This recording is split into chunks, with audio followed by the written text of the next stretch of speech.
তুই এত মুখ মরে আমার মন হয় না বাবা। আগে আমি দিতে এসেছি, আমি আগে মরবো, তারপর তুই। এই বৃদ্ধ বয়সে তুই আর আমাকে সন্তান শোক দিস রে মা।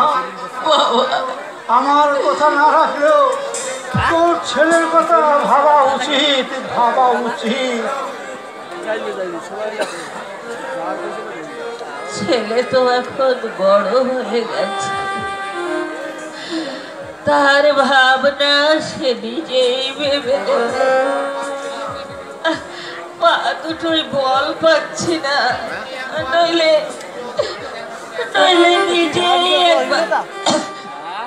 নিজেই একবার চুপি চুপি গিয়ে আমি ওকে দেখে আসতাম, বুঝতাম ও কাকে বেশি ভালোবাসে আমাকে। আমি কাকে ধরে এনেছি তুমি দেখো। কে কে বাবা তুমি?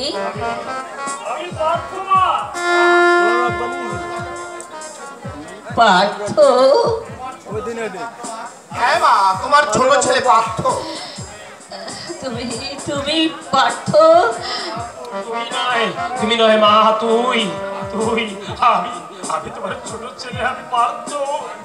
পার্থ আয় বাবা, আমার বুকে আয়, মানিক আমার বুকে আয়, আমার বুকে।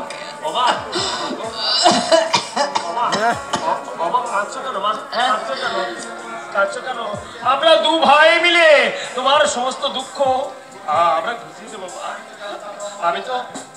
আমি তো জানতাম না যে ওই আমার দাদা। আজকে এই দাদার সঙ্গে আমার পরিচয় হলো। দাদা কাগজে ফেরি করতে যাচ্ছিল, আমি ডেকেই আলাপ করলাম। আরে আমি কি করে জানবো যে তুই আমার ভাই? পার্থ মুখার্জির নামটা আমার জানা ছিল, কিন্তু সেটা যে তুই আমি কি করে জানবো বল? তোমার শরীরটা কি খুব অসুস্থ মা? আরে না রে না, আমি ভালোই আছি তো। মিথ্যে কথা নাই বা বললে মা। কি আশ্চর্য, আমার উপর রাগ করে দিনের পর দিন উপোস থেকে তুমি তোমার শরীরে অসুখ বাঁধিয়েছো, ওষুধ যা এনে দিয়েছি সব তো জানলা দিয়ে ফেলে দিয়েছো। ভেবেছো আমি কিছুই জানি না? দীপক, আমি সবই বুঝি মা, আমি সবই বুঝি, কিন্তু মুখ ফুটে কাউকে কোনো কিছু বলি না। কি বুঝিস? হ্যাঁ, তুমি তুমি তুমি মনে করছো আমার অন্তরটা যেন পাথর দিয়ে গড়া, যত আঘাতেই পড়ুক দাগ পড়বে না। দীপক, এতদিন